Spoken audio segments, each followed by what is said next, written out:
Our guest tonight is Lisa from Australia. Lisa, welcome to Dogman Encounters Radio. Thanks so much for coming. Thank you. Give us a brief bio, please. I'm Lisa. I'm 49 this year, a mother, homemaker. That's about it. Well, that's more than enough right there to keep you busy. Oh, yes. Lisa, we've got a lot of encounters here to talk about tonight. Instead of having what amounts to small talk, let's dive right into this first encounter here. The one that you were telling me about that occurred in Currumbin Valley? Yes. I was coming home from getting off work. It was roughly around 2 o'clock in the morning, around June, which is winter over here. And it was a crystal clear night, and I was driving home, coming around a set of bends and coming down a slight hill, down onto a flat. And as I was just coming down off the hill, something caught my eye over on the right to me. What I saw was a wolf on 2 legs. And I'd never ever seen anything and never expected to see anything like that in my life. Absolutely scared the living bejeez out of me. But it happened so fast. All I can remember is coming down the hill and something catching my eye and this thing standing upright, looking straight at me. It was grey-blue colour. Wolf is what comes to mind, even though we don't have wolves in Australia. And then I sort of snapped to and looked straight ahead, because where I was is out in the country. We have to be aware that there's horses and cattle at all times. I can remember, I just glanced back in the rearview mirror and it was following me. It was down on all fours, running behind the car. And I was so terrified that I had to keep my head on straight to get home. I can remember the drive home being absolutely terrified. I was probably 2 or 3 minutes away from my home when I saw it. I can remember coming up to our driveway to turn in. I turned in and I hit the horn at the bottom of the driveway, and it's about a 200-yard driveway. By the time I got to the house, my mum had put the lights on and she could see the state I was in. I was absolutely terrified. We had 2 dogs. They were going off the rail, barking, and they had bristling hair and all of that. I yelled at Mum, get inside, get the dogs inside. We did that, and I tried to tell her what I'd seen, but I was just so terrified I just couldn't put it into words. That was my first encounter. That's more than enough right there. If you had never had another encounter after that one, that would be enough for a lifetime. Before you had that encounter, had you ever heard about dogmen? Werewolves, as in movies, but no. Never ever heard of a dogman, no. No, never. And even after my encounter, I couldn't find anything about, like there was werewolf stuff out there, but it wasn't until I came across your show that I'd realised what I'd actually seen. That encounter happened,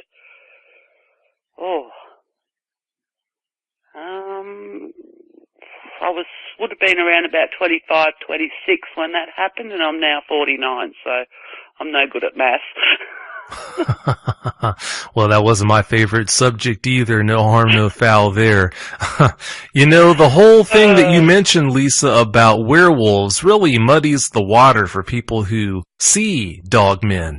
You've got all this information out there on the internet floating around about what werewolves are supposed to be or whatnot, which doesn't cross over too much of anything about dogmen. You're talking about, as far as dogmen go, something that looks that way 24/7, 365, not a mythical situation where a human transforms magically into a monster.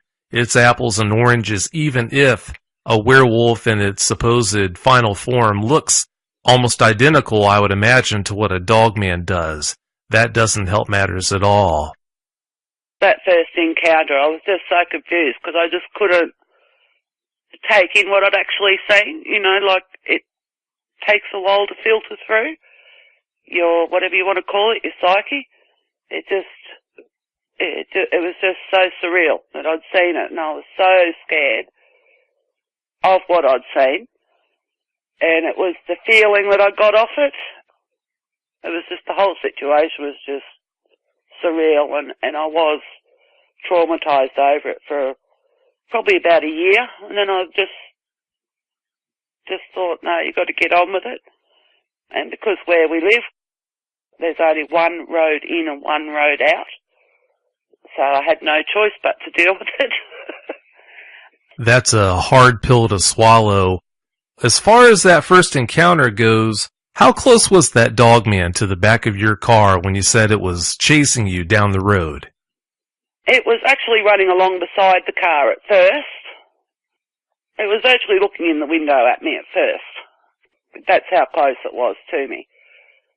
And then I sort of put my foot down to get away from it. Now I looked back, and I could see it running behind the car. So, yeah, it was running beside the car. But as I said, I put my foot down. I was going pretty fast to get away from it because I was so terrified. Oh, I'll bet you were. I can't blame you there.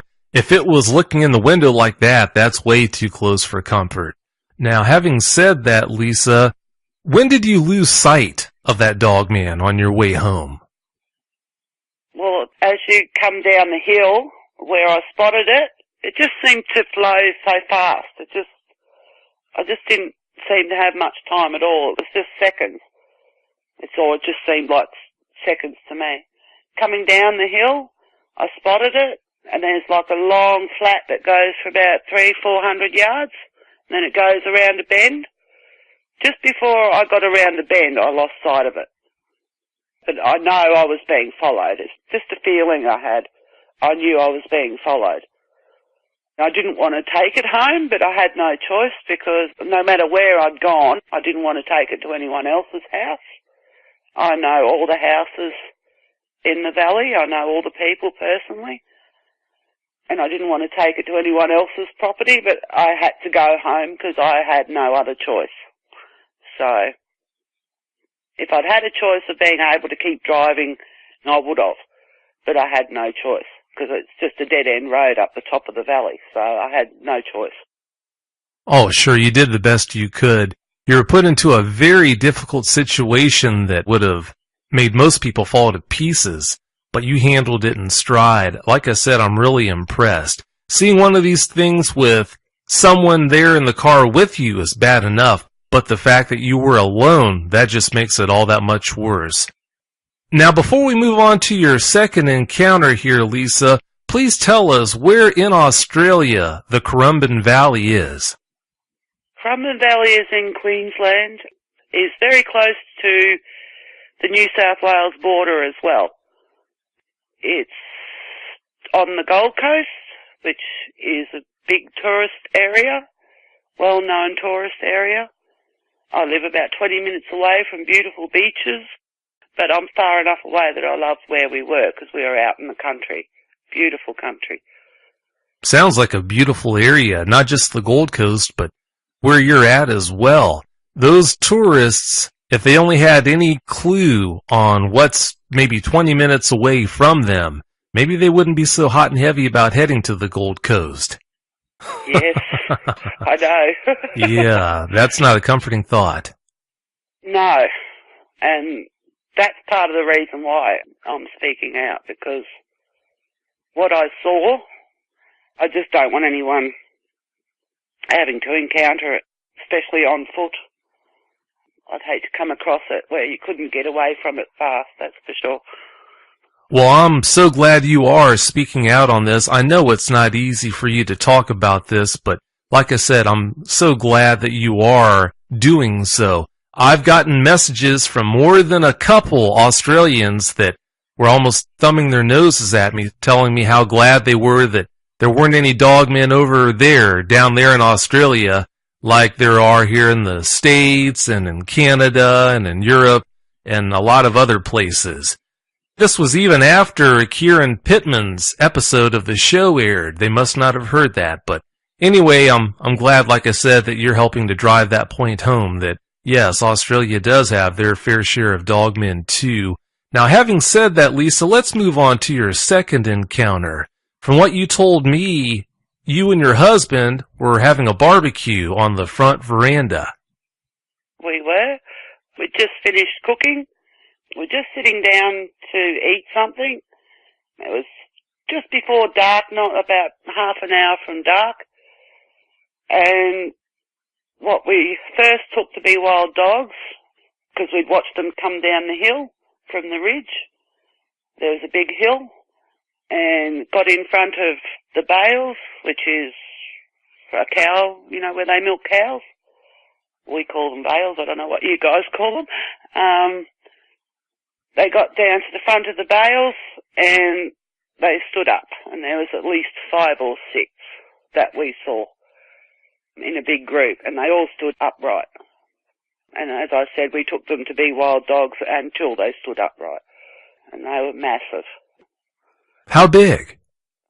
Well, from that far away, I'd have to say 7 to 8 feet tall, easy. That's just an estimate, because from where we were about, probably about 100 metres, 120 metres away from where they were to where we were. Ooh. That was close enough. Yeah, that's way too close for comfort. Yes, that was very freaky. That was the second encounter, and there was a big time gap in between the first encounter and that one. I just grabbed the kids, grabbed the food, took it all inside, shut the door, shut the blinds, and yeah, just hoped it all went away. Did anyone else see those dogmen when you were out there? From what you said, I think you said your husband did. Yes, my husband and my stepson saw it. We all saw it, yeah. Ew. We all saw the pack of dogs, and we all saw them coming down, because we used to see wild dogs on the ridge all the time coming down. They had cattle on the property. It was a big property that we were on, and it wasn't unusual to see wild dogs coming down. But until, as I said, until they stood up, that's when we realised, no, that's no wild dog. So, yeah, we got inside. Yeah, I'd say that was a smart move. Now, while all this was going on, from the moment that you noticed those dogmen about 110 meters away or so, until the last time you looked their direction, did you ever notice them focusing on you, or were they seemingly just doing their own thing? Well, when they stood upright, they looked straight at us. And that's what I said, no, I'm going inside, I'm getting the kids inside, because my kids were only very young. So I got them inside. My husband stayed out there for a couple of minutes watching, because he couldn't believe it. And then he came inside, and yeah, we just all sat inside then and we didn't hear any more after that night. After that, it all seemed to escalate. We had other goings on at the farm, other sightings. Just seemed to get worse after we saw it. It just seemed to get a lot worse. And they seemed to be, how would you put it?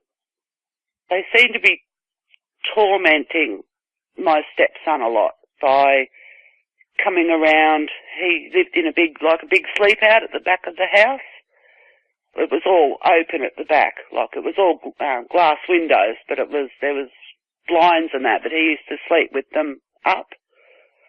And we only used to see one that used to come around from the back of the house to the side of the house and walk along the back of his, like right on the veranda, and you could see its head, its eyes, the red eyes, the big shape of the head, the ears, everything. You could see it. walking straight past the windows. And it seemed to torment him a lot. Tap on the windows when it was out there, or? No, not to Kevin. Tapping on the windows, my 4-year-old he would have been, he came out one night to Rob and I. It was about 11 o'clock at night. And he walked up to us and he said, Mummy, I wish the dog would stay away from my window. Now, his bedroom window was at least 6 foot off the ground. And we just looked at him. We were flabbergasted. You could hear scratching and tapping on his window. And we always used to keep the blind down. But it wasn't until he came out to us that night that we realised what it was doing. That it was trying to attract his attention. And he was only 4 at the time. But as I said, it just took our breath away when he came out to us and said, Mummy, I wish that dog would go away. I'm glad that he was so young that he didn't realize what it really was. You talk about mental scarring. That wouldn't be good at all. No. He's been extremely lucky that he was too young to... He can remember certain things, but he can't remember that, which I'm grateful for. Thank goodness he can't. That is good news.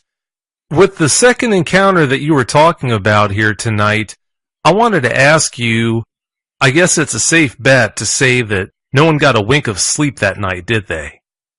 No, because they knew that we knew they were there, if that makes sense. After that encounter, when we saw the group, we never saw them in a group like that again. It was just the second encounter when they all stood up in that group. We never saw them in a group again after that. It was just one.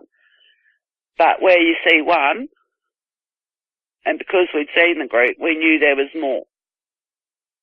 So that just alerted us, and we just never went out at night at all.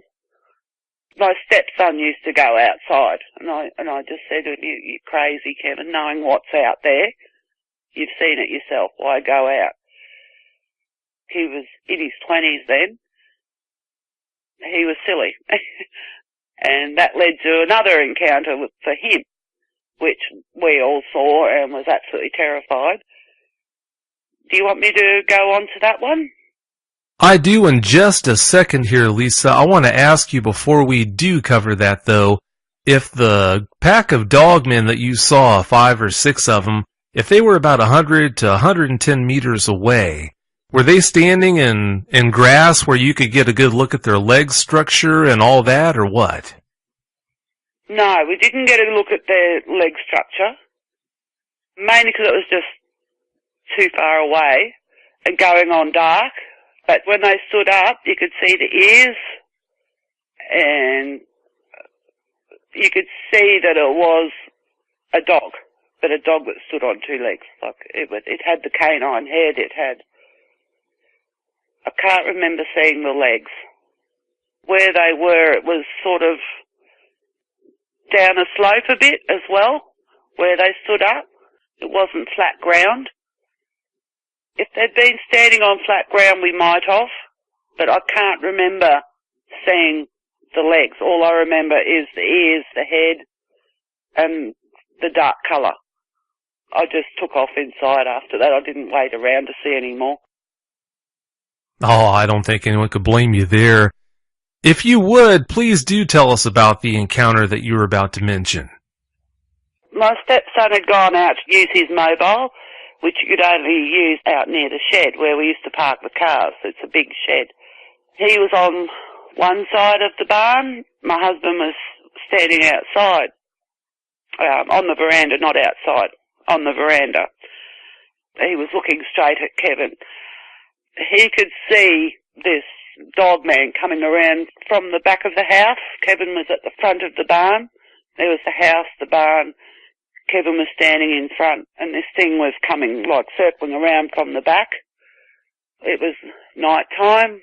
We had all the lights on, because we had big spotlights out there. Kevin was talking on the phone, and he was one side of the barn, and the dog man was the other.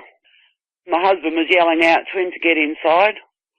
Very panicked. He had a panicked sound to his voice, and that alerted me. And I've looked out the kitchen window, which you look out the kitchen window and you're looking at the barn to the side. My husband repeated again, Kevin, look behind you, get inside. And as he said that, he's come inside, he's locked the door, bolted the door. Kevin's looked behind him and started running because by then he could see it. And he's come in the side gate, and he knew that we would have bolted the door, so he's come for the window, which I had open to come in, like it was a big window. He's jumped through the window, I've slammed the window shut and locked it, and I was face to face with it. So I copped the full brunt of that one. Because it was the eyes. It was so close behind him, it was incredible.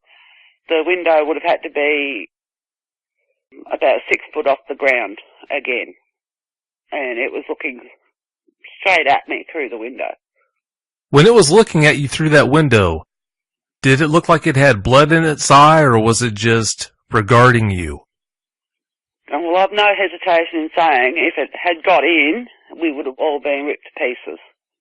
Just the anger and the red eyes, fiery, fiery red eyes. That particular one that I saw up close, it was black. It had black fur, the shape of the ears, like what I've seen on documentaries of wolves, because of course we don't have wolves over here. But it was black. It was a different thing again to the first encounter that I saw. It was black. It was totally different. It had the pointy ears, the mane, like a big wolf's mane, big shoulders, seemed to have big shoulders.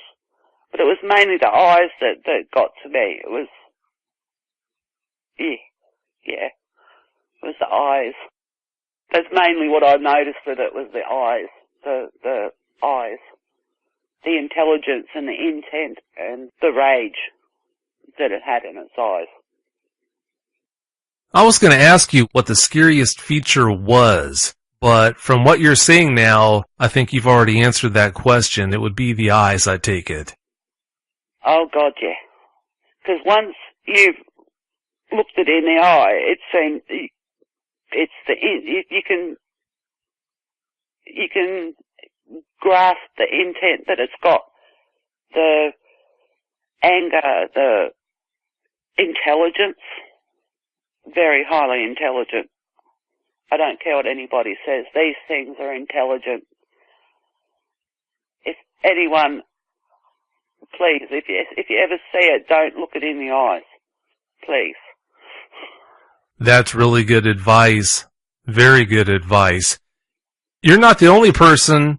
If you've listened to the show, you already know this, but in case you haven't heard me say this on other episodes of the show, like you just mentioned, I always recommend, as far as giving out advice to people, if they think they have one of these things around, I always tell them, whatever you do, don't look at their face. If you don't look at the face, you won't know what their eyes look like. If you don't know what their eyes look like, you're doing yourself a huge favor, because the eyes, that's what makes an eyewitness sit up in the middle of the night soaking wet with sweat. How scary those eyes are, boring holes through you and everything.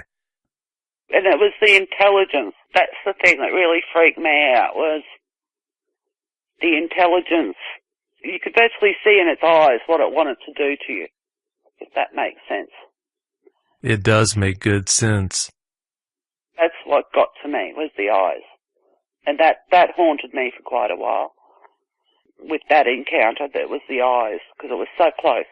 I mean, it was face to, virtually looking, I was one side of the glass and it was the other, and if it wanted to get in, it had the intelligence to get in. Knowing that, it just really put us on high alert after that. Because we had other things happen. Like it used to come to the back door and rattle it. I mean, blow on it and the door would have opened. We could never lock it. It was an old farmhouse. And it used to rattle it just to let you know it was there. There's no uncertain terms of that. It'd really rattle it. Ew. It just used to do everything it could to put you on high alert. Robin, my bedroom, our bedroom used to outlook, like it just used to come onto the front veranda where we'd been having that barbecue. It used to come onto the veranda and stand at that window.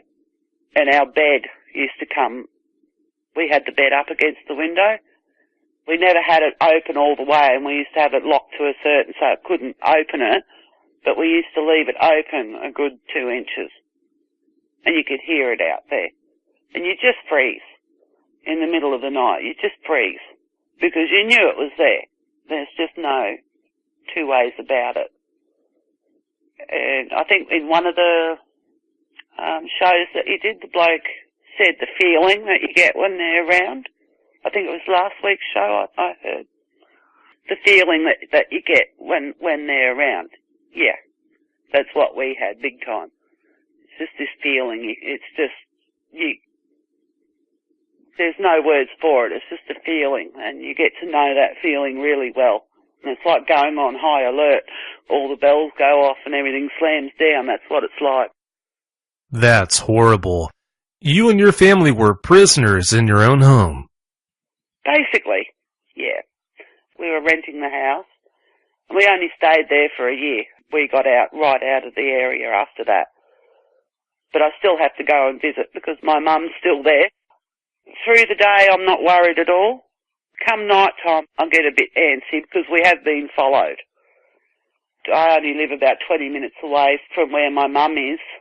I live in New South Wales now, but I'm only like 20 minutes away from where my mum lives. So it's not that far away. And we have been followed home before by it to where we are now.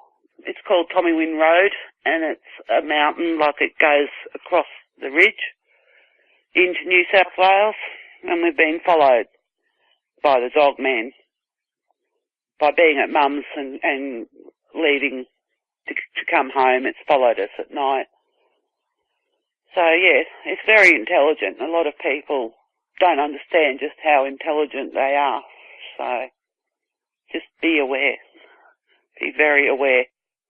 Oh, without a doubt. If your mother is living there, got two questions for you about her. Number one, has she seen one? And also, two, I wanted to ask you if she's afraid of them being around, since I'm sure she has to know they're there.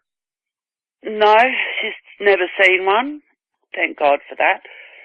They have been around the house. We know that. My brother also lives with my mum. We've had different things happen at the house, but mum has never seen one, and she'd just deny it anyway, because she's very religious, and anything that doesn't come into her religion doesn't exist, basically. Well, at least that's comforting. She's not sitting there worrying about them 24/7. I hope that doesn't leave her vulnerable, but at least she seems to be dealing with it really well. As far as that house goes also, Lisa, I wanted to ask you to back up just a little bit. That time when Kevin ran from that dog man and dove through that window, was it dusky dark when this happened, or was it full-blown dark at that time? It was full dark. Full dark. And being the country, we don't have any street lights around us. We had the floodlights on, so you could see it crystal clear. So, But normally around the property, it is very dark at night. It's very, very dark. There was another incident that happened. I'm not clear whether this happened when you lived there at that house, but there was an incident where you had a knock at the front door. Yes, it was at the same property. I was asleep. My stepson had come in to tell me there was someone at the door. So he went and answered the door, and I came out, and there was a group of 3 or 4 young blokes saying, "We've hit your dog." I said, "What do you mean?" And then he explained that they've been coming along, and it's 80 kilometres along this big flat where we were. They were coming along, heading to Currumbin, and they'd hit a big black dog. He said it was a big black dog, and they'd hit it, and it had gone over the bank. They'd stopped, and they got out, and they were searching down on the bank for it, and they were searching for it for about 10 minutes, and they came over to us, and they were saying that they'd hit our big black dog. And I just looked at him and I said, mate, we don't have a big black dog. I said to him, if you know any of the myths and legends of Currumbin Valley, I said, you get back in your car and get going and don't stop for anything, because that, I'm sure, was the dog man that they hit. Yeah, that's not a good situation, having them out there looking around for this supposed black dog in the dark. Not good. No. And the same thing happened to my brother as well, where I had my first encounter. He was coming home with a friend of his, and he hit a black dog. He stopped the car and he got out and was searching for it, and he couldn't find anything, and he just hopped back in, and there was a big dent in the car where he hit the dog on the back panel of the car. He said it just wasn't there. I said, do you realise what you hit? He said, but I didn't realise until I got back in the car. Where I had the first encounter, that's where he'd hit the dog. Well, sometimes you're better off not knowing what's really going on. It sounds like that's exactly the situation he was in. If he had known what was going on, maybe that wouldn't have been as good as how it turned out. Yeah. Yeah, he was very lucky. Oh, I'd say so. You briefly mentioned a legend that was created in and around that Currumbin Valley, Lisa. Could you tell us about that legend? Oh, there's just supposed to be a legend of a werewolf in Currumbin Valley that walks the road, so to speak. And of course, when I had the first encounter, knowing that story, that's what I thought it was at first. Because as I said, I'd never heard of Dogman before. It just walks the road. You know how some legends stretch way back, so far back that no one really knows when or how they got their start. With that legend of the werewolf of the Currumbin Valley, is that something that's more of an urban legend that came to light maybe 10, 20 or so years ago? Or is that a legend that just stretches back so far in time that no one has an idea around that area when it got its start? Well, people started moving into Currumbin Valley in the early 1900s.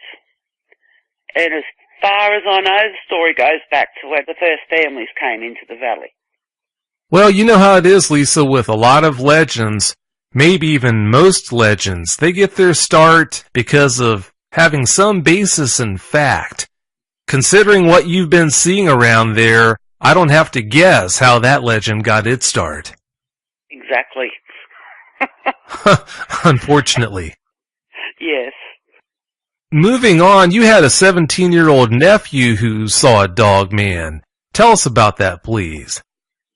It wasn't actually my nephew, it was two of his mates. They were camping down on the flats, directly down in front of my mum's. My nephew had come back to his nan's house, my mum's house, for something, I don't know what it was, and he left his two mates down there. Now, while he was away, he went back, and the two boys that had stayed on the flats were absolutely terrified because they said they saw a black dog, and they were terrified by it, and they all had to go back up to Mum's to stay the night. They weren't going to stay down there, not after what they'd seen. Yeah, I don't see how a campout could ever be the same if you knew that one of these things was prowling around.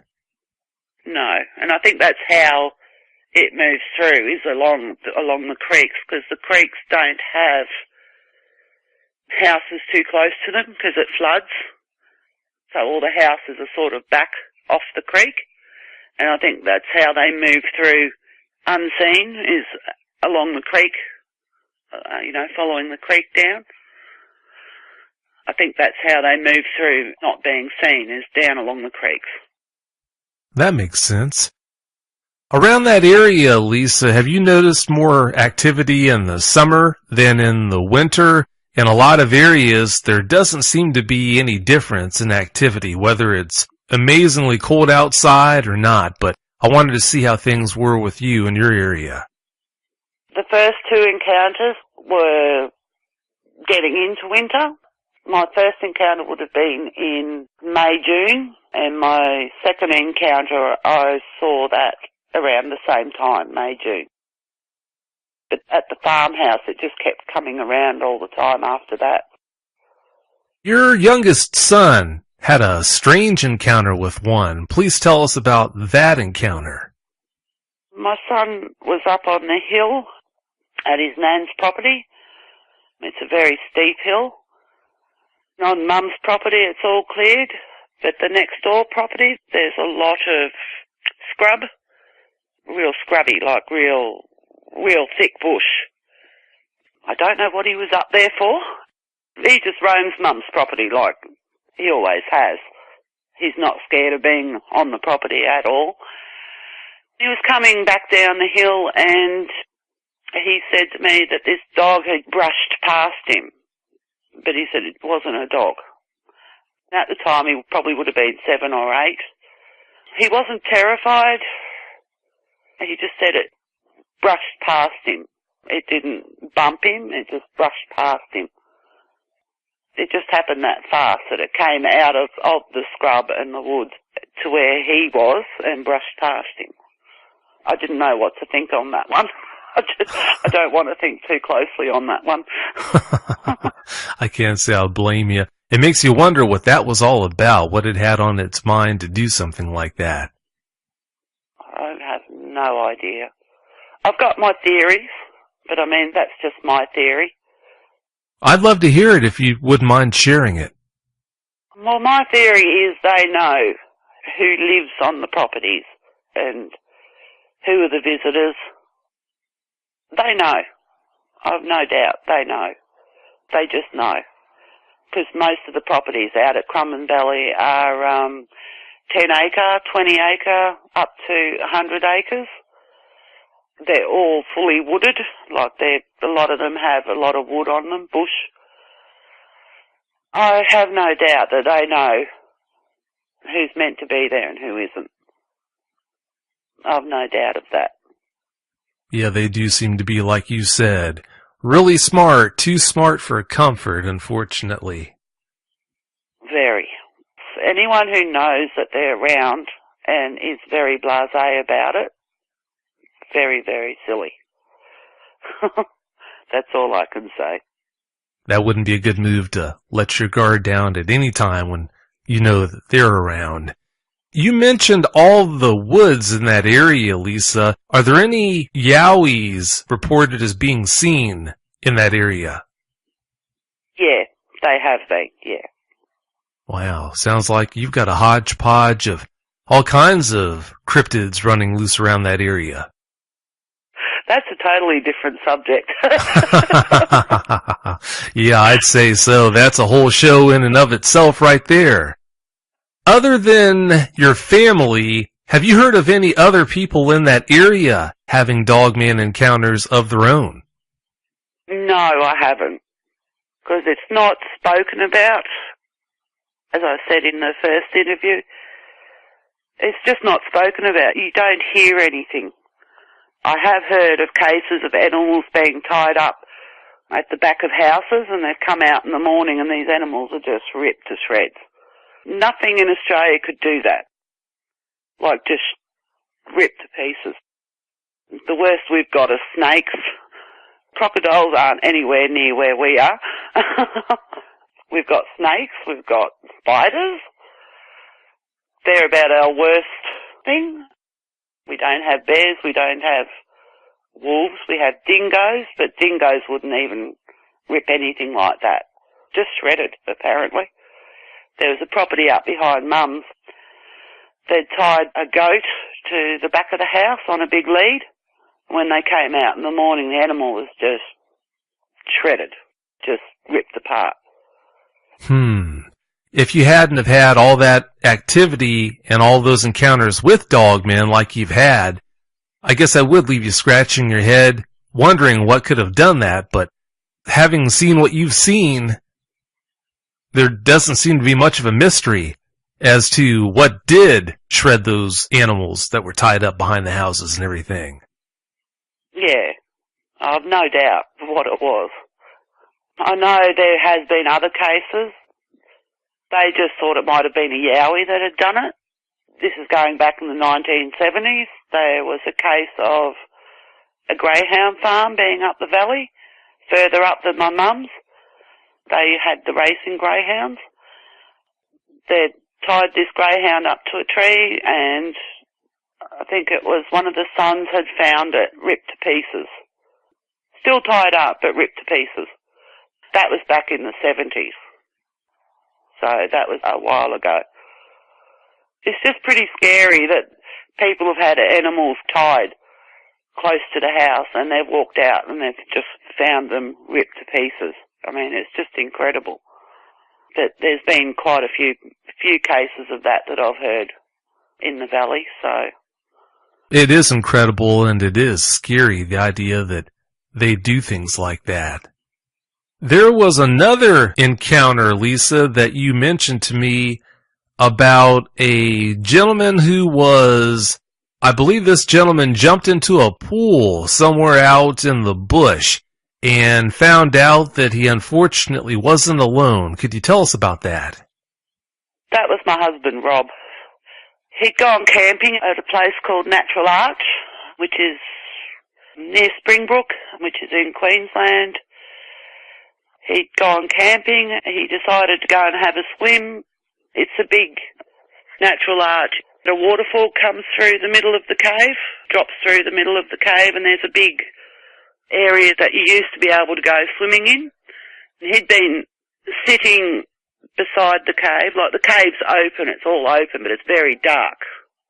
He was sitting on the edge and he decided he'd better swim back over because he had gotten hungry and it was starting to get a little bit dark. So he got in the water and started to swim over, and he heard 3 plops.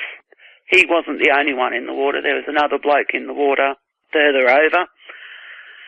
He turned and what he saw was 3 canine-looking forms in the water. They were obviously standing on the bottom because their chest was right out of the water. He could see the chest and the head. And of course, he was absolutely terrified. He got out and dove into his tent and curled up there for he doesn't know how long. He just said the screech that this thing let out was incredible. He said it absolutely turned him inside out. He finally got enough wits to get himself out of the tent and into the car and up this road that they had to get up. Natural Arch is the type of place that you don't drive at night because it's a mountain. It's a very mountainous road. It's very dangerous. He said he stopped the car and he ran to the toilets and locked himself into the toilet. And he just curled up in a ball. He said he thought he was dead that night. He could hear them outside walking around, and as he said, he just thought he was dead. He just thought his life was gone. He was waiting all night for these things to break in and kill him, basically. He had a big breakdown over it.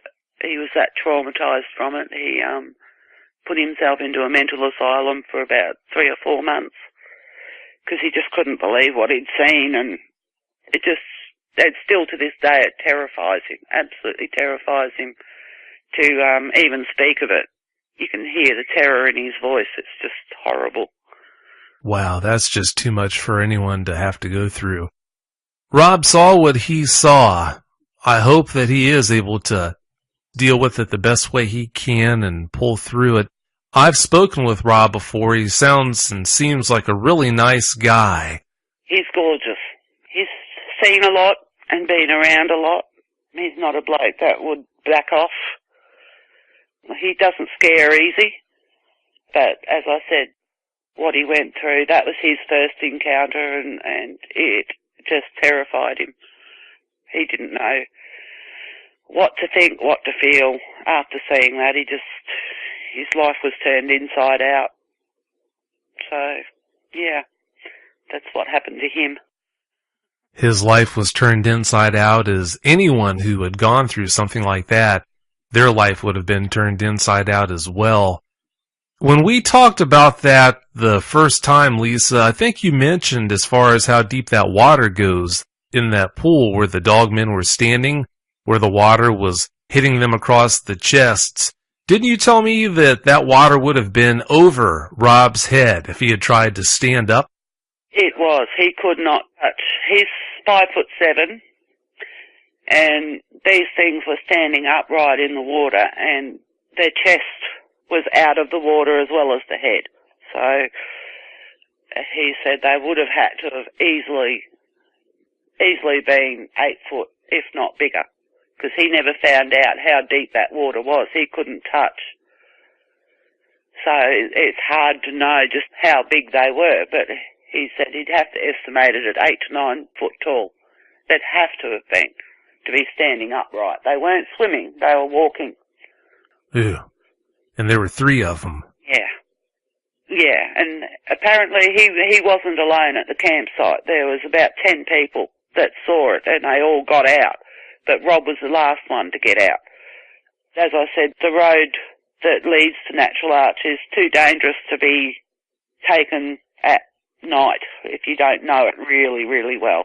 I wouldn't take it, because it's very windy, it's very mountainous, you know. Yeah, it sounds to me like he did the only thing he could. They sure know what buttons to push to send people over the edge with fear. The fact that he locked himself into that public restroom there and they still were walking around outside just trying to scare him to death, that says it all right there about where they're coming from. That's horrible. Yeah. Knowing he was alone by himself, he didn't go camping with anybody else. He just went by himself, and it was a well-known spot. There was always other people there camping. They would have all seen it, and they would have all heard it when it screeched. Well, his words, it screeched. He said it just froze his blood when it screeched. That's what did it for him. It was the scream that really put him over the edge. It was the screech, whatever you want to call it. I've heard that scream that they make. I call it a scream. It's not a howl. It's not a screech. It's a sound by itself that you just can't explain. It just makes you sick to the stomach. It brings instant fear. It's a sound that you can't describe. I couldn't describe it. It was just awful. It just curdles your blood. Yeah, that screaming sound that they make, that's something that the last 3 guests, if I remember correctly, they've all mentioned that screaming sound that they make and how horrible it is. So, yeah, it's not just you who's heard that and has had to try and get over hearing something like that.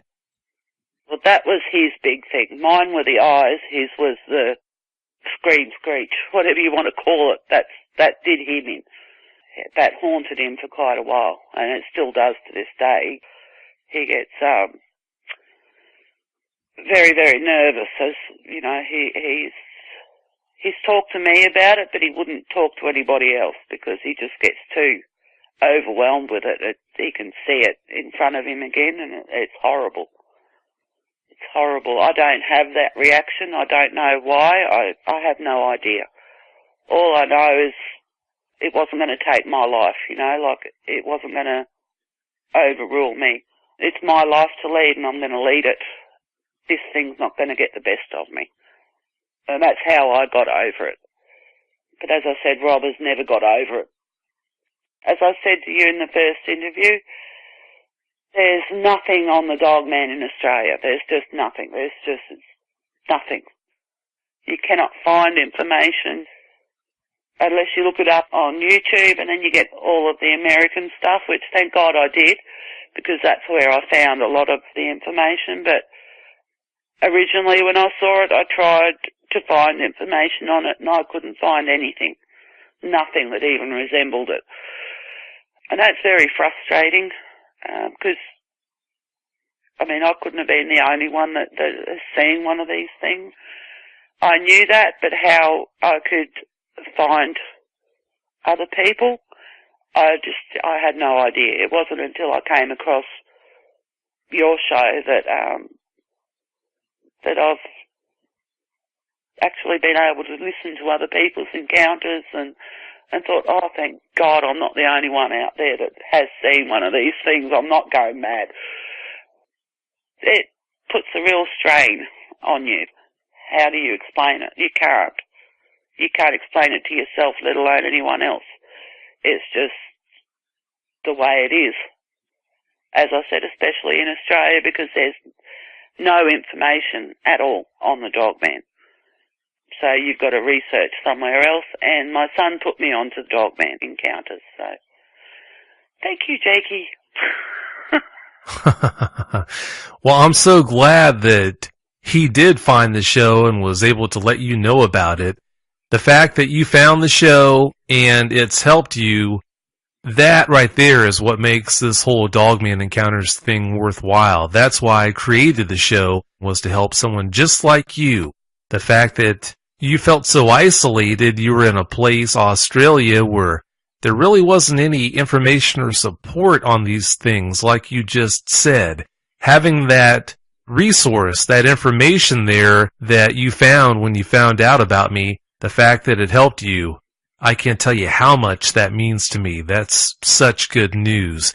As far as Rob goes, please do remind him. Sometimes, for someone who has lived through a nightmare like Rob has, sometimes the best thing to do is not to talk about it, but at other times, the best thing someone like that can do is to talk about it. If there ever is a time where I could help by talking to Rob about how he's feeling about what happened to him, answer any more questions for him, please do let him know I'm always here. That's great to know. Thanks, Vic. Oh, you know you're welcome, and you know I mean it. I've got a question or two for you left here, Lisa, before we close this show out. The first thing I wanted to ask is, when was the last time you saw a Dogman? The last time I didn't see it, I heard it. It was here, where we live now. Roughly about 4 years ago. I was sound asleep. We're in suburbia. I'm not out in the country. We're in a small country town. It started off as what I took to be at first howling. It got closer and closer as it came down the street. That was about 5 years ago, roughly, around this time of the year, coming into winter. This is right in town. I was blown away by that because I thought I was quite safe in suburbia, but yeah, obviously not. Not to scare you, but yeah, they do unfortunately come into areas like that where you wouldn't expect them to come into. Where we are, there's sugarcane right around us. It's a sugarcane district. And we're sort of on the edge of town. And yeah, it scared the living bee gees out of me. Literally, my heart went up. Because I just never expected. I mean, if I'd looked out my window, I could have seen it, but there was no way I was sticking my head out that window. No way.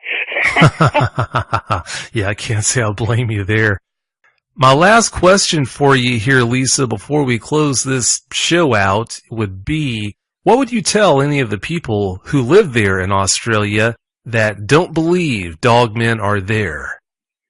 My advice, anyone who lives on properties, just be aware of what's around you, especially if there's strange things going on as animals being attacked.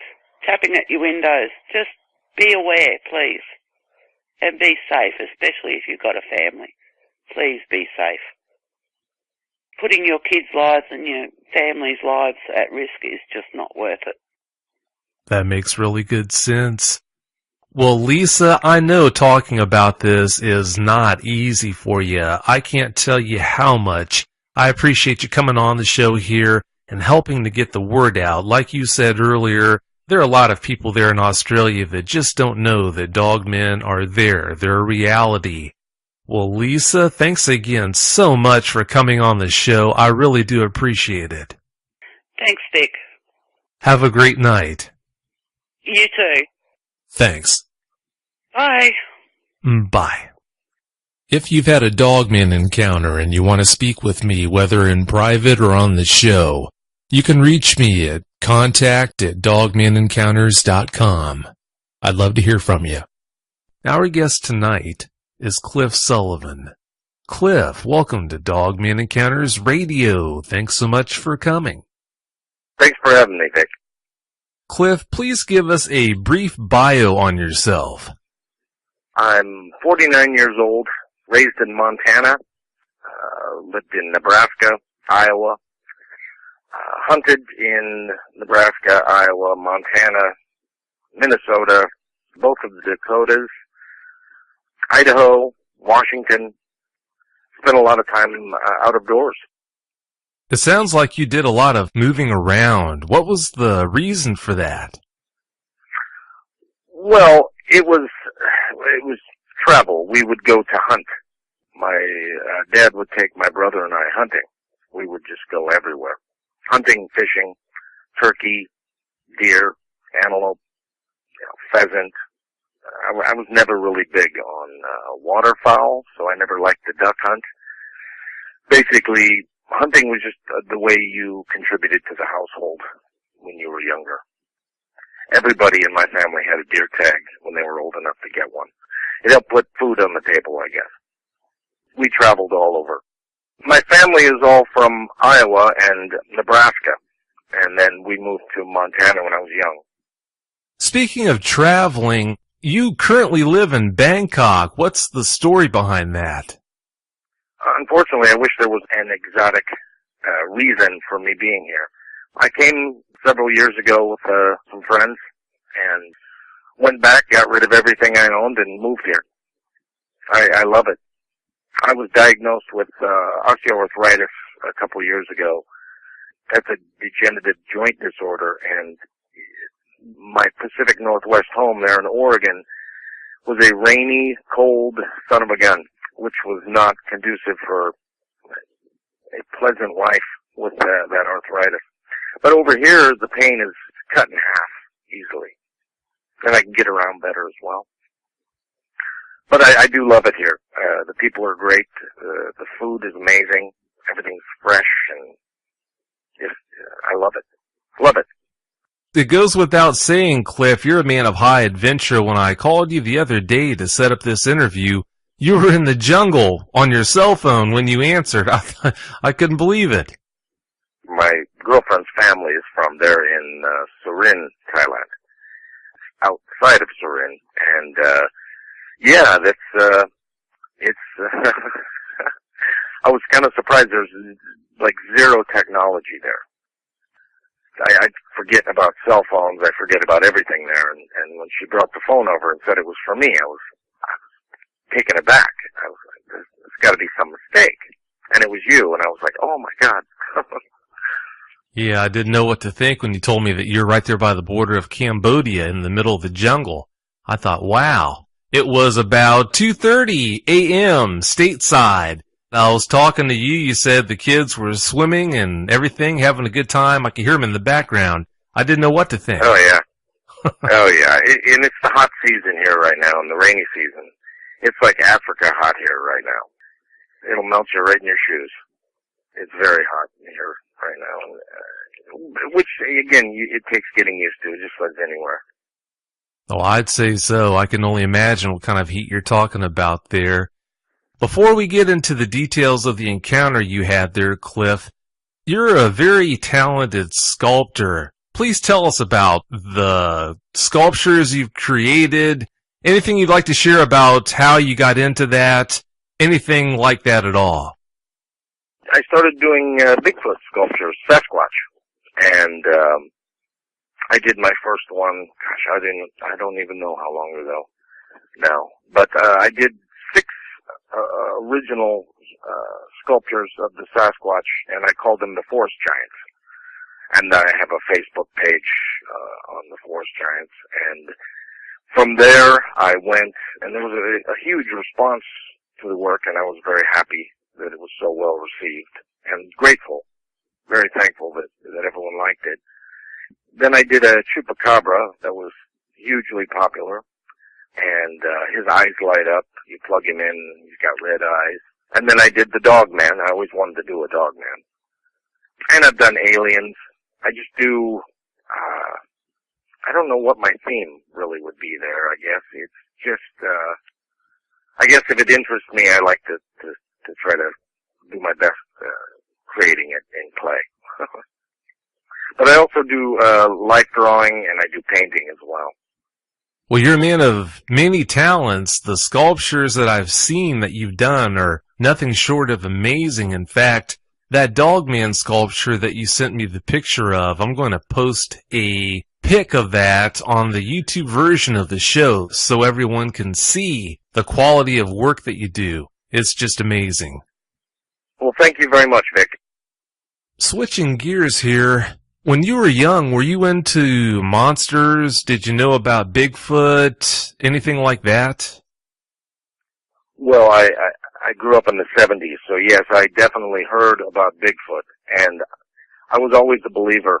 I didn't really have any reason or evidence as a little kid to be a believer, but I just knew without question they were out there.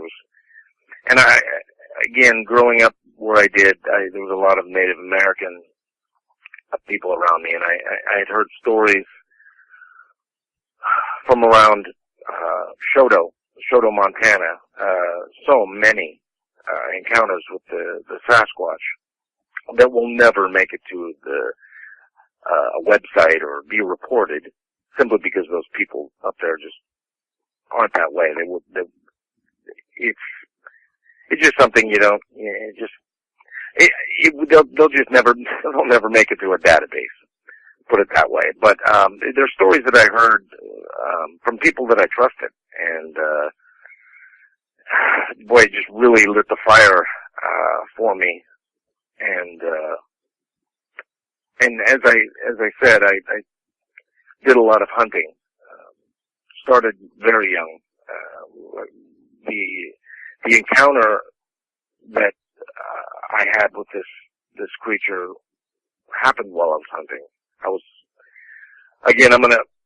My memory is not as focused as so many of your guests, which I apologize for, but to be honest, there's many things about this that are lost to me. That was part of my incentive in contacting you to begin with, because I've had several encounters with the Sasquatch. I've seen them. I've received a gift from them. I've had the what do you call that? Infrasound, where you get just dropped to your knees, sick and shaken in your boots. That's happened to me before, but never with the intensity that when I saw that thing there in Nebraska. Wow, there's just a lot of that situation that was, I guess, I'll never know. I'll never remember. And I guess I can explain that when I tell you about the encounter. And as we've talked before, I'd love to have answers, and I know you don't have the answers, Vic. I know nobody does. Nobody can. And that's kind of the doggone it moment right there. It's like you're not going to get the answers. I know it's frustrating. Let's jump right into this and have you tell us about your encounter, if you don't mind. Sure. We were hunting in Nebraska. The location, it was between Shelby, Nebraska and Columbus, Nebraska. I was in a tree stand that I had built with my father, He was probably 3/4 of a mile away in another tree stand. And if you've ever been to Nebraska, but it's a lot of cornfields, huge cornfields, and there's these rows of trees that separate these cornfields, I guess you'd say. I'm really unsure of their actual purpose, but they're called a shelter belt. That's all I was told that's what they were called. And we used to walk them for pheasants, and we deer hunt in them. There may be 50 to 75 yards wide. No, not even that. I'd say maybe 50 yards wide. And they could be miles long. And they're just a long row of trees that separate these cornfields. And, well, I was right at the intersection of two of these shelter belts where my tree stand was. And the night was uneventful as far as I can remember. I was 14 years old. I would have put it at 79 or 80. 1979 or 1980, I'm guessing. And the hunt was over. The way I was instructed when I was younger like that was, now I'd been carrying a gun since I was maybe 8 years old, and I'd been shooting a bow since not much older than that. But 14 was when you could first hunt legally with a bow. I'd been in the stand all night, and it had gotten dark. Now you can hunt usually about a half an hour or so after dark, where you can see what you're doing. The deal was, my father was that he would come down and pick me up after the hunt, and after the night was over. And I had sat in the stand all night. It got dark, and there was snow on the ground. And that was the only reason I was able to see what I saw of this creature. And it was, after seeing the Bigfoot, it's not like I was having picnics with the Bigfoot every day, but I have seen them. This was different on many levels, and I guess it's hard to explain. I was in my stand, facing east. I do remember that. As I say, it was a cold night. It was dark. And I could see, the only reason I could see as well as I could was because of the snow in these trees. And I first heard it. And I heard a growling and a snapping, like teeth snapping. And then I saw a movement, and this thing was, I mean, it's so surreal explaining this now, but this thing was huge, and it wasn't Sasquatch big by any means, but it was big. Hard to guess. I was maybe 10, 12 feet up in the air guessing. Again, my memory on this is sporadic at best when I'm remembering how high I was up in a tree, but I'm guessing probably no more than 10 feet, 12 feet maybe. And I heard this thing growling and snapping. I thought it was a dog, a very big dog. And then I saw movement, and I see this black shape coming through the trees. But here's where it gets weird. It was walking like a man, but it was moving very strange. Its hands, or its paws, I guess it would be, were up in a, I don't want to say marsupial or kangaroo type of manner, but they were held up higher, and they were jerking around. It was moving very odd, jerky movements, like really quick, like it was snapping its teeth. And this thing's coming towards me. It got maybe 10 feet of the tree. Again, I'm guessing that it was about 10 feet from the tree. And, that's when it, I was watching it, and, I'm a 14-year-old kid. I remember that what was going through my head was, what is this? Because it was walking upright, and it was big. It was big and burly. It was a big, beefy thing. And it was, like I say, it had no idea I was there. And it was walking along, and it was jerking its upper body and its arms from left to right. And it was snapping these very powerful teeth, is what it sounded like. Now again, I'm seeing all of this in silhouette. So I was quite perplexed. I had no idea what this thing was. But it was obviously upright on 2 feet, and I could hear the snow crunching under its feet. But again, because of the background, the snow on the ground, I was able to see quite a bit, that I would not have, it would have just been a black mess had the snow not been there, because it was so dark. And then it noticed me, and that was listening to your show of the gentleman in Australia, when he said he was the same thing with him. He was watching it, and when it looked at him is when he got scared. And when it kind of snorted, it was rawr, rawr, and then it stopped. It got completely quiet, and it looked right at me. I tell you, I leaned back up against that tree, and I don't remember being utterly horrified, but I was probably pretty scared. And then it turned to its left, which was my right, and that was when I saw the long dog snout, and kind of like a timber wolf. From there, my encounter kind of ends. I have no memory of what happened after that. I remember it turned, and I saw the tail. I saw the tail before it turned, but I wasn't sure what the tail was, because it was this big bushy thing behind it. I had no reference to even guess that there would be a tail on this thing. It was just very strange. But when it first noticed me and got really quiet, I mean, it was looking right at me. I could tell it was looking right at me. And I was in full camo. I had that nasty deer scent on that my father used to just get a kick out of putting that on my brother and I, because it's a rancid substance.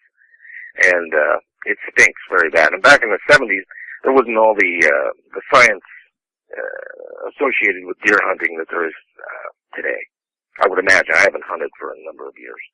But back then, I was camoed out. I had the makeup on my face. How it saw me, I don't know. It was very odd. But it didn't know I was there until it noticed me, and then it just noticed me all of a sudden. And when it did, it got quiet. But then the snapping of its jaws, and it basically looked at me like I wasn't what it thought it was, or I wasn't too important. It didn't need to worry about me. And then it turned to its left, and that's really where I kind of lost it. I don't remember what happened. I didn't see it lope off. I don't know. I'm really in a quandary there, Vic. I don't know what happened to it. And I don't know where it left. A short time after that, I'm guessing, because that was, I'm a number of months away from being 50 years old, and this happened when I was 14. That's really no excuse for a horrible memory, but I don't remember what happened. It's almost, well, it's just conjecture if I say the thing made me forget, but that's almost what it seems like. I would imagine I was in some form of shock, at least mild shock, simply because of what I was seeing. I remember thinking, oh, it's just a big dog. It's walking on its back legs. That's unbelievable. But it was a very big dog. Now, I could have stuck an arrow in it, but that thought never even crossed my mind. But I know I could have. It was 10 feet from my tree, and it was a pretty big target. But, that never crossed my mind. But I don't remember it leaving. I don't at all remember it leaving. But that's pretty much my encounter there. And then my dad, my father came down, and sometime after that, I'm not sure how much longer after that, but he came down and yelled my name.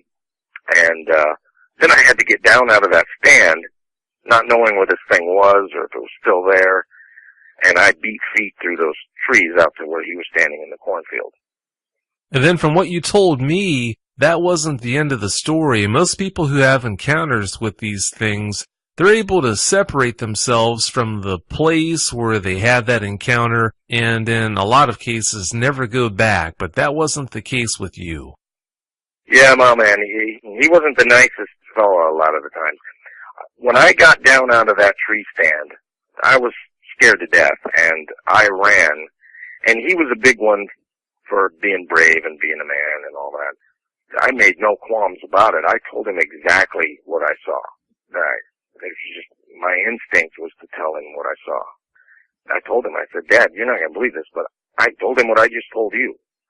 Probably with a little more fervor than I'm telling you now, but I was just spewing out what had just happened to me, and I'll never forget, we were walking back to the truck, which was a fair amount of distance away. He looked down and he said, you know, you're back in that tree stand tomorrow night. I probably tried to argue that I should be in his tree stand and he should be in this one. I remember I went back to that tree stand the following night. But now I don't have a memory of that, but I know my dad, and I know I was in that tree stand the following night. Now, I didn't see anything, I didn't hear anything, nothing. There was nothing. And again, I would like to stress that I loved hunting, and I loved being outdoors all the time, but there was no real big video games, and TV time was very minimal back then. We got like an hour, and there was a lot of chores and a lot of work, and I lived on a 26 stall horse barn we had right down at the bottom of the hill, which another part of this story happens there. But there wasn't a lot of, there was no way I mistook what I saw. I know exactly what I saw. This thing looked like a big dog. But it was definitely on its back legs, and I remember seeing the dog legs.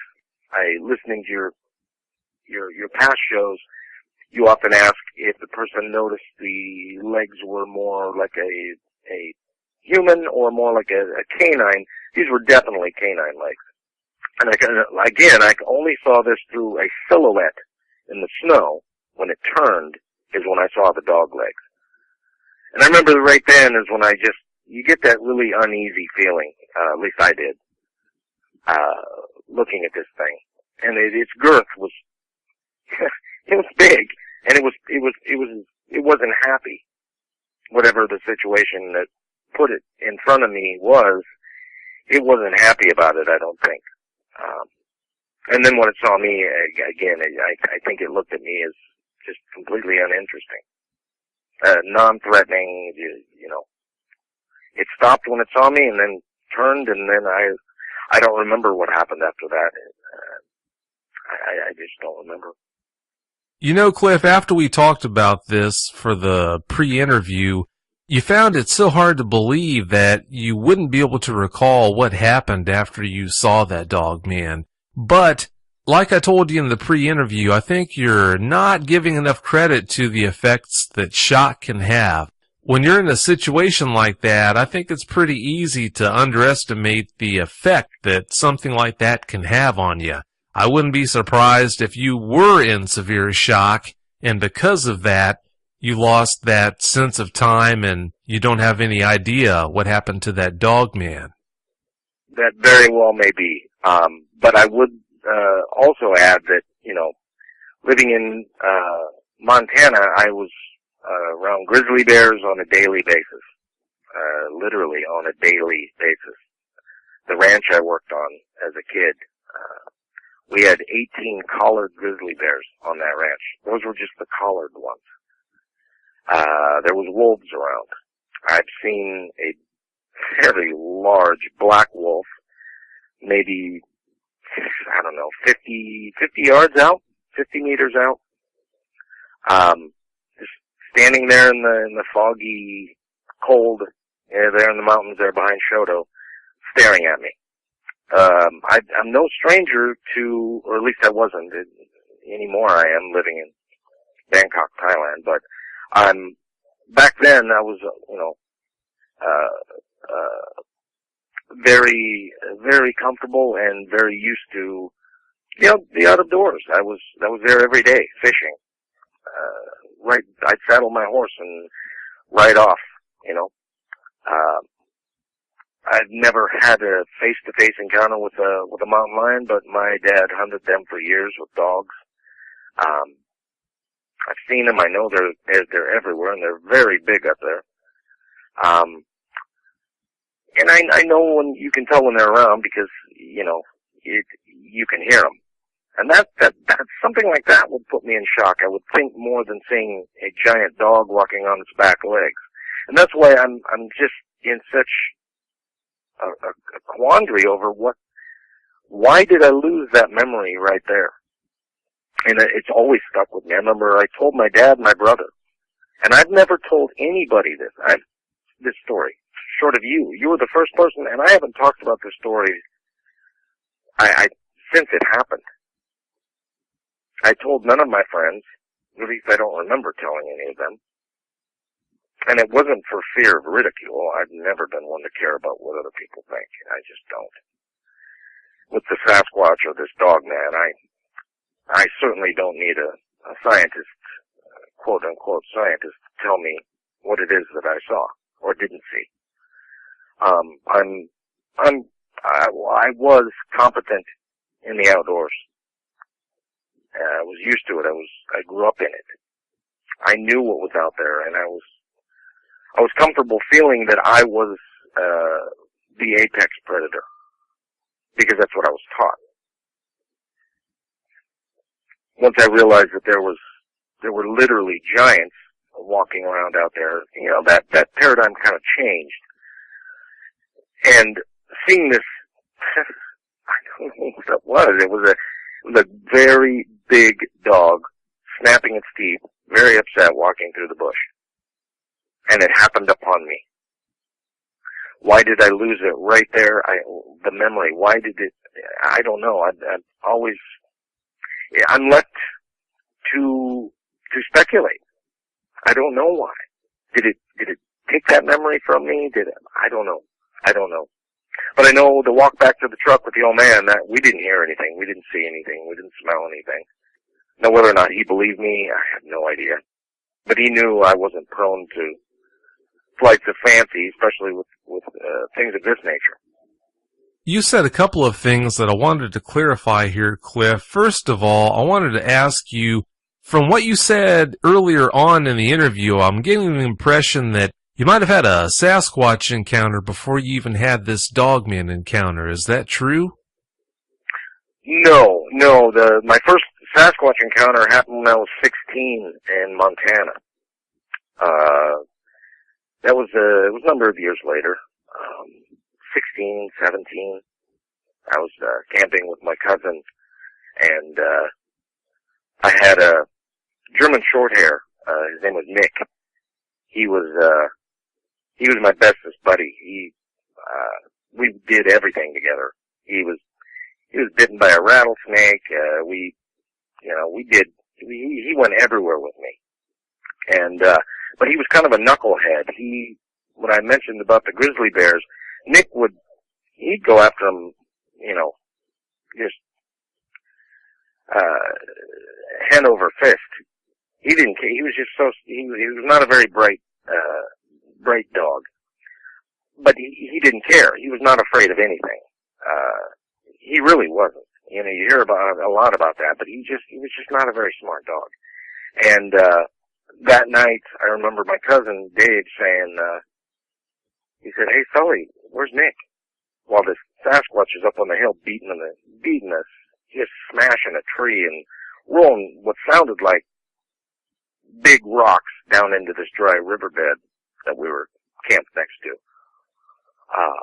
And again, this isn't, growing up there in Montana, camping wasn't like probably what a lot of your listeners are thinking. We didn't go to a parking lot and, get into our camper. We were kids there in Montana. We jumped in the truck and went up the hill and threw a tent down somewhere. But that's basically what we did. And I remember when my cousin asked me, he said, "Where's your dog?" And I just thought, oh my God, no. And 'cause I just knew that idiot would be running up the hill after this thing, which I knew it was a Bigfoot. I knew it was a Sasquatch. Because you have to have a thumb to beat on a tree. You know, you really need that opposing thumb to grab it sounded like wood on wood, or maybe rock on the wood, but it was loud, and this thing was stomping the ground, and it was up on the side of the mountain. We were right there. There's a dry riverbed at the bottom, up the South Fork, Teton Pass Road is where we were camped, going up to the South Fork, and there's a dry riverbed where we stopped. And I mean, an elk cannot pick up a tree and beat it on a log. A cougar, a bear, they can't do that. So I knew it was a Sasquatch. But when I looked at my dog, he was cowered under my camping chair, just shaking like a leaf. He had peed all over the place, and I scooped him up and threw him in the truck. We spent the night there. Nothing of any consequence happened. I think the Sasquatch came down into our campsite, though. I don't remember hearing too much. I remember hearing something out there. But, you know, elk will walk through your camp. Deer. It's not, you know, I wasn't worried about a cougar. But I remember Nick, he was in my tent with me, my dog, and he just low growled. And I don't remember getting up to check anything out. That was my first actual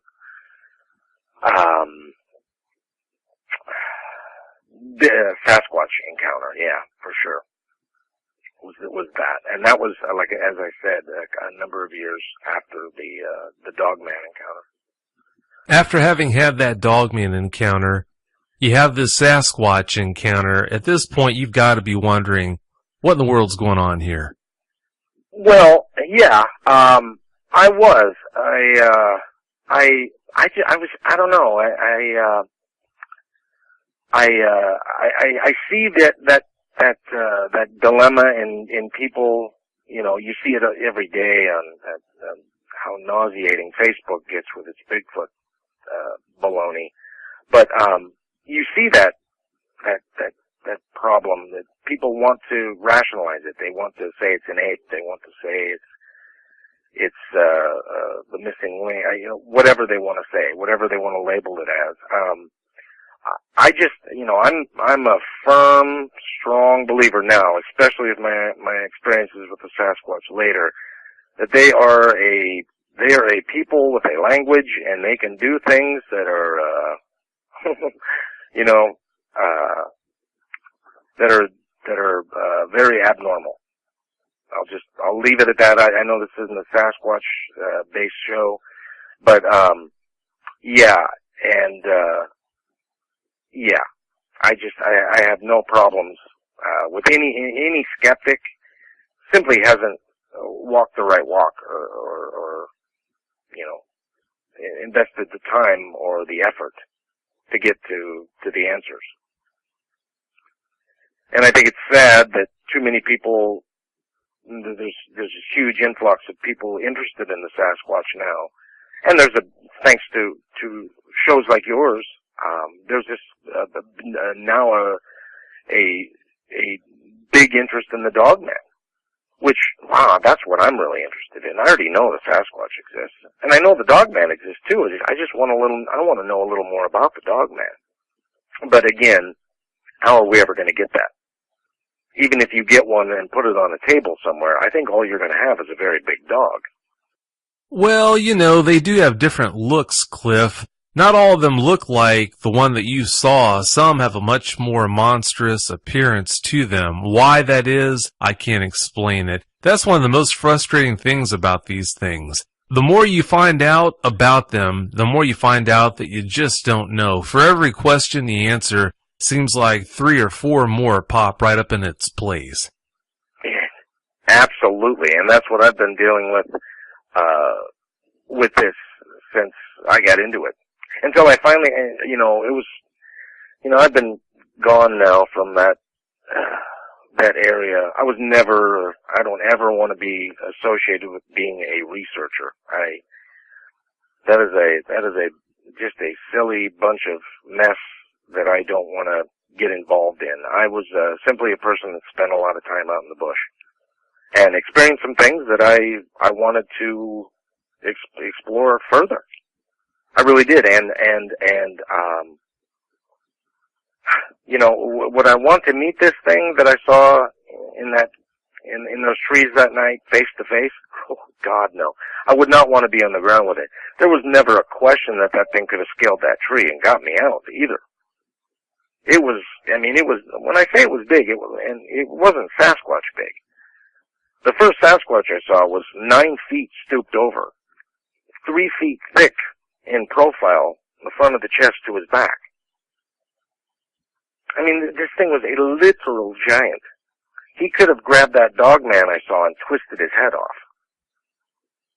I mean, without even, I can't imagine he couldn't have. But again, I'm just guessing. But, it was just far too big. The thing was huge. And the dog man was big, but, not that big. There was one more thing, Vic, as I told you with my, when we were living in Nebraska, the winters there were every bit as harsh as the winters in Montana. Maybe not, well, they didn't last as long, obviously, but they were horrendous. That snow in the Midwest, that is a tough group of, tough breed of people to live in the flatlands of the United States. The tornadoes, the rain, the wind, the snow. My goodness. That snow was terrible. Well, one night, after we would have dinner, my mother would scoop all of the table leavings into a bucket. And one of us kids would run it down to the barn to feed cats. We had, I don't know, upwards of maybe 20 to 30 cats at any given time down there to keep the mice and the rodents down. And you know, a lot of them were feral. Thanks to my sister, I mean, you could pet almost all of them. But if it wasn't for her, you wouldn't have been able to touch any of those cats. Because they were just they were a necessity, they were a tool that we used. Maybe that's hard to understand. We were not mean to them. They had a warm place to sleep, and they got fed regularly.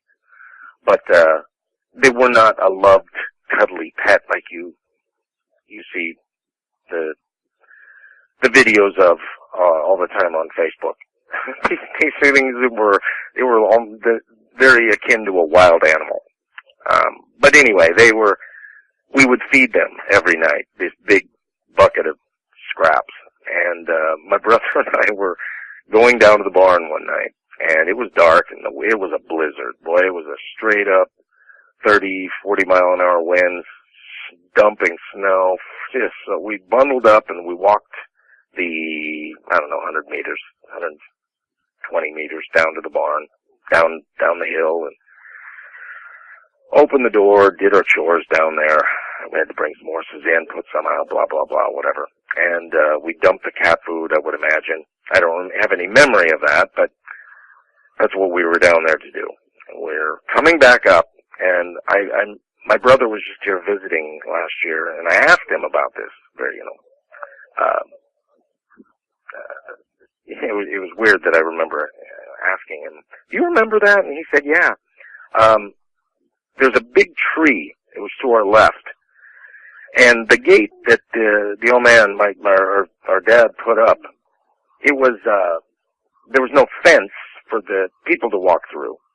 It was a jog to the right and then a jog to the left, maybe a foot and a half wide, so the horses couldn't get through. It was a big wooden fence. And it was just before that little jog to the right and jog to the left. I don't know if I'm explaining that right, but it's it's a way to get through the fence without climbing through it, and the horses can't get through it, if that makes any sense. Well, that's what we had in this fence, and I thought then that thing I saw in the trees must have followed me back. When we walked by that tree, whatever was to the left of that tree, now it's pitch black, you can't see your hand in front of your face. It's blowing snow. It'll cut your face if the snow hits your face. It's blowing so hard. We're walking, and this thing roared so loud that through the stocking hat, through the wind and the snow hitting us, it shook my chest. And I remember my brother was in front of me, and I picked him up. There was a contemplation, I'm sure, to push him down in the snow and run. Because as you've said, you don't have to outrun the dog man. You just have to outrun the person you're with. And I was willing to sacrifice my little brother, I think, at that split second. But I remember I picked him up and threw him in front of me, and he was faster than me anyway. He took off running and darted through that little jog in the fence, and we ran all the way back up the hill, and busted in the side of the garage, heaving and just terrified. This thing, whatever it was, it sounded straight out of a Hollywood movie. The only problem was out in the middle of nowhere on a farm, on a horse ranch. In the middle of the night, maybe 8, 9 o'clock at night during a blizzard. And it was right to the left of that tree. Now, I do remember the next day, Patrick, my brother, and we walked out and looked around that area. I don't remember if we found anything. I'm sure there was tracks all around there, but it would have been snowed over anyway. And I don't remember seeing anything. But could that have been the thing? Maybe. I don't know. But I do remember quite well that incident with the roar happened after I saw that the creature, the dog man, the dog walking on its back legs, in the trees while I was hunting. So, I never really put the two and two together until I started listening to your show, and then deciding to, share this with you. And then I thought, maybe there was some correlation there. But again, that's pure speculation, Vic. How long after your encounter with the dog man at the tree stand did this encounter happen? Well, I don't know. Your hunting season, your bow hunting season, Nebraska, I think it goes from September to December. Don't quote me on that because, again, I'm 50. I haven't hunted since I was 18. And this happened when I was 14. So, I'm guessing a number of maybe a month and a half. The winters were just vicious. So it couldn't have been too long. It was the same winter, I know that. How far from home was that tree stand where you had that encounter? That would have been maybe 2 miles. Close. Yeah. Maybe mile and 3/4, 2 miles, I'm guessing. Yeah, because we pheasant hunt down there all the time. Quail hunt, turtle dove, you name it. I had a gun for it, and I shot at it. Now, not to be a bloodthirsty anything. I was just, it was just the way you contributed to the household. And that's the way we were all raised. Oh, sure, you've got to put food on the table. But again, on the same token, while we have grocery stores, you can go buy food and this and that.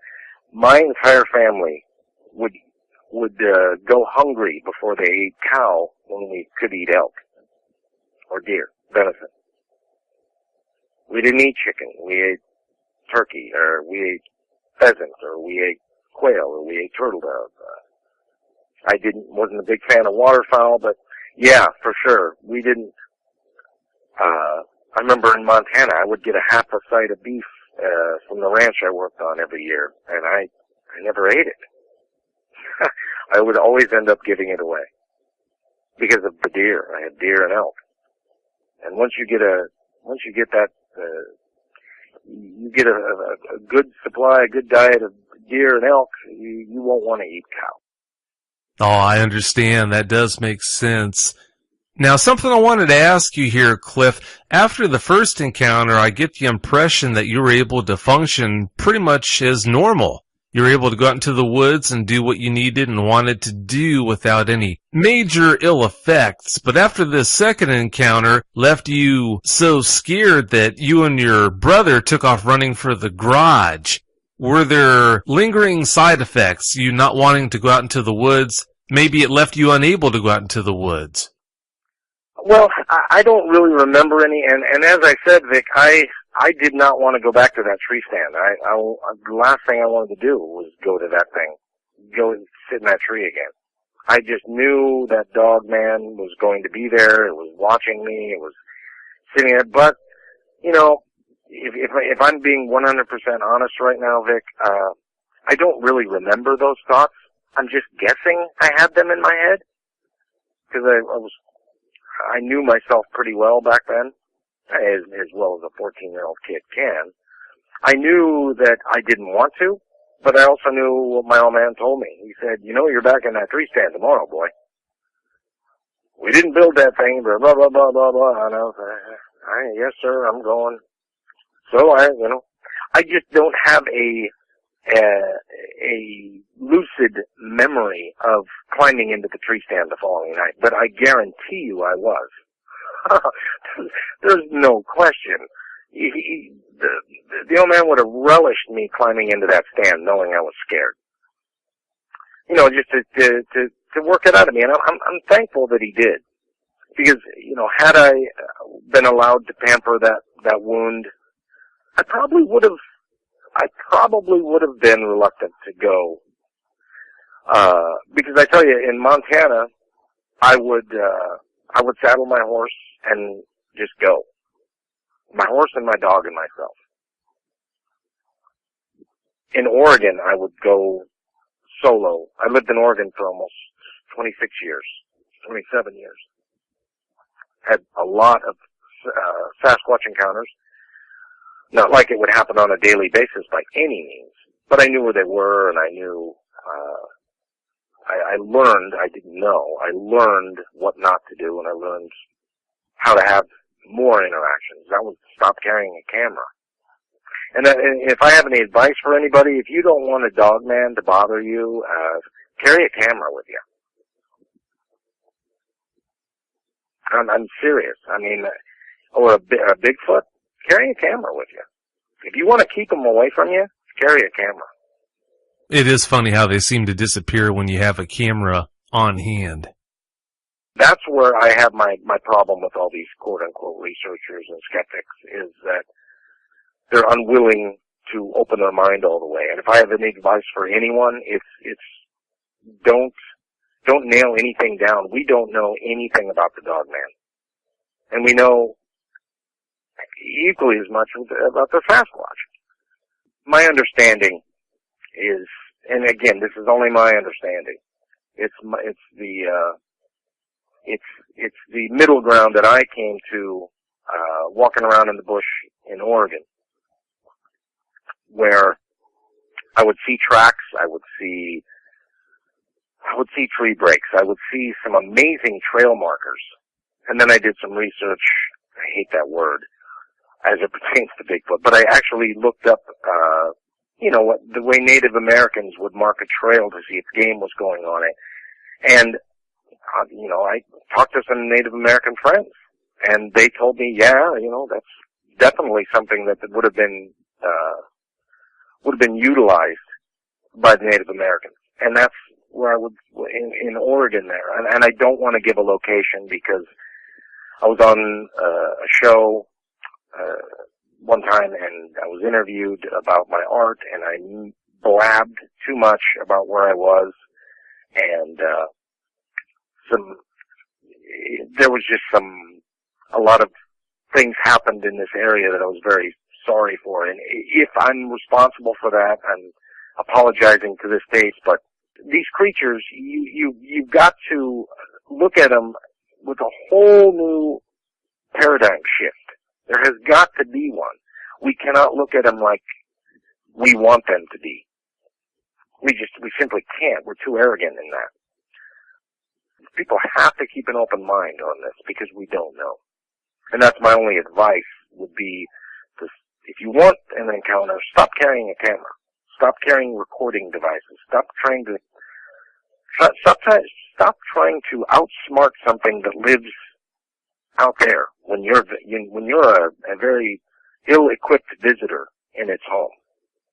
To trying to sneaking around burying cameras and camera traps and bait stations and, oh my goodness gracious. If somebody put a bait station in your living room, Vic, would you know it was there? Huh, good point.